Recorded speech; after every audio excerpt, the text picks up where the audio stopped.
ابھی تک ہم یہ پڑھ رہے ہیں کہ وسعت کے لحاظ سے اسم کی جو ٹائپ ہیں وہ دو ہیں، معرفہ اور نکرہ۔ معرفہ وہ جسے آپ پہچانتے ہیں، نکرہ وہ جسے آپ نہیں پہچانتے۔ کوئی سا بھی اسم، جیسے نکرہ ہوگا بک اور معرفہ ہوگا دا بک، کوئی خاص کتاب۔ اور اس میں معرفہ کی جو اقسام ہے مشہور 5، اس میں سے ہم نے علم اور ضمیر کو پڑھ لیا ہے۔ اس میں علم تو سادہ پراپر ناؤن ہے، کسی خاص شخص، جگہ یا چیز کا نام۔ اس میں ضمیر جو ہے یہ پرو ناؤن ہے، وہ الفاظ جو کسی اسم کی جگہ استعمال ہوتے ہیں۔ آج ہم انشاءاللہ 2 اور کو ڈسکس کر لیتے ہیں۔ ایک ہے جسے انگریزی میں کہتے ہیں ڈیمونسٹریٹو پروناؤن، اور عربی میں یا اردو میں اس میں اشارہ کہتے ہیں، یعنی جو کسی چیز کی طرف ریفر کرنے کے لیے کوئی چیز لفظ استعمال کیا جاتا ہے۔ اور جب آپ کسی چیز کو ریفر کرتے ہیں تو پھر وہ خاص ہو جاتی ہے، پھر وہ عام نہیں رہتی۔ تو انگریزی میں اس کے لیے دس، ڈیٹ، دیز وغیرہ استعمال ہوتے ہیں۔ تو ڈیٹ بک پھر ایک خاص کتاب ہو جاتی ہے، تو وہ بھی معرفہ ہے۔ اور عربی میں اس کے لیے جو الفاظ استعمال ہوتے ہیں وہ ہم قرآن پڑھنے والوں کو جنرلی آتے ہوتے ہیں۔ ہاذا اس کا مطلب ہے یہ، ہا اولائی کا مطلب ہے یہ سب، ذالکا کا مطلب ہے وہ، اور اولائکا کا مطلب ہے وہ سب۔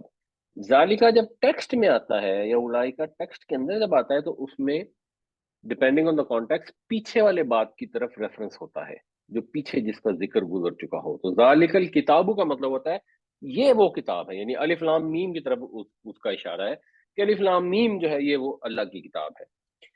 تو ورنہ ادروائز نارمل بول چال میں دور کی چیز کو ذالکا کہتے ہیں، قریب کی چیز کو ہاذا کہتے ہیں۔ اگر ہم اس کو دور اور نزدیک کے لحاظ سے دیکھیں تو اس کے یہ 6 سیغے بنتے ہیں، اور 6 سیغوں کے بھی آگے ٹائپس ہیں۔ یعنی ہاذا جو ہے اس کی تو تینوں فارمز ہاذا ہی ہوتی ہیں، لیکن اگر 2 مذکر ہوں تو وہ ہو جاتے ہیں ہاذانی یا ہاذینی۔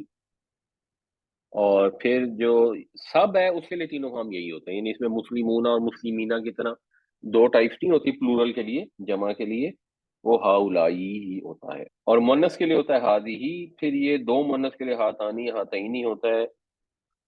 اس میں جو اصل سمجھنے والی چیز ہے وہ یہ ہے کہ ہاذینی قرآن شریف میں استعمال نہیں ہوا، ہاتانی بھی نہیں استعمال ہوا، اور ہاتینی بھی اپیرنٹلی استعمال نہیں ہوا۔ تو اگر یہ استعمال نہیں ہوئے ہیں قرآن شریف میں تو ان کو یاد رکھنے کی ضرورت بھی نہیں ہے۔ ہمارا مقصد تو یہ ہے کہ ہم قرآن پڑھیں تو ہمیں سمجھ آ جائے کیا ہے۔ ہاذانی استعمال ہوا ہے، لیکن ہاذانی اب آپ کو ویسے ہی آئیڈیا ہے کہ مسلمون سے مسلمانی ہے، تو یہ تو آپ کو ویسے ہی یاد ہو جائے گا کہ اگر ہاذا کا مطلب ہوتا ہے یہ ایک مذکر، تو ہاذانی کا مطلب ہوگا یہ 2 مذکر کے یہاں پہ قرآن شریف میں آیا ہے، آپ وہ سمجھ لیں گے۔ تو بجائے اس کے کہ یہ اتنا لمبا چارٹ یاد کریں، آپ چارٹ کو کر لیں آسان، ہاذا، ہاذی اور ہاؤلائی۔ تو ہاذا ہاذی تو لوگوں کو یاد ہی ہوتا ہے، ہاؤلائی کو ذہن میں رکھنا ہے کہ یہ ہاذا اور ہاذی کی جمع ہے۔ اسی طرح ذالکا وہ ایک مذکر، اس کی مؤنث ہوتی ہے تلکا، اور ان کی بھی جمع الائی کا ہی ہوتی ہے۔ تو یہ بھی آسان ہے، ایک جگہ قرآن شریف میں لفظ آتا ہے زانکا، جس کا مطلب ہے وہ 2 مذکر۔ تو چلو وہ ایک جگہ آیا ہے، حضرت موسیٰ علیہ السلام کے جو 2 نشانیاں تھی ان کے متعلق یہ ذکر آتا ہے، وہاں پہ بھی 7 لفظ آتا ہے برہانانی، 2 دلیلیں، 2 معجزے۔ تو وہ ایک جگہ اگر آپ ترجمے سے ریفر کرنا پڑ جاتا تو کر لیں، اس کو بھی چارٹ کو سمپل کر لیں۔ تو اب یہ ہاذا، ہاذی اور ہاؤلائی یاد کرنا آسان ہے۔ الائی کا لوگوں کا آئیڈیا ہوتا ہے، ذالکا اور تلکا کو یاد کر لیں، ذالکا مذکر کے لیے، تلکا مؤنث کے لیے۔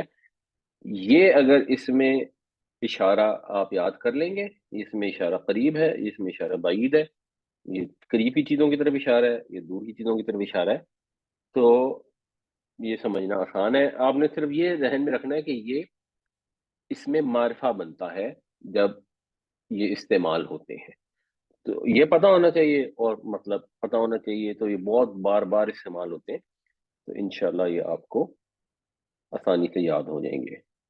اس کے بعد ہے ریلیٹو پروناؤن۔ ریلیٹو پروناؤن وہ ہوتا ہے جو اگلی بات کو پچھلی بات سے ملانے کے لیے استعمال ہو۔ وہ بات لمبی بھی ہو سکتی ہے، چھوٹی بھی ہو سکتی ہے، کوئی اسم بھی ہو سکتا ہے۔ مثلا اگر ہم کہیں کہ this is the house which Jack built, تو یہ وچ جو ہے یہ پیچھے والی بات کو ملا کر اگلی والی بات کو پورا کر رہا ہے کہ یہ وہ گھر ہے جسے جیک نے بنایا۔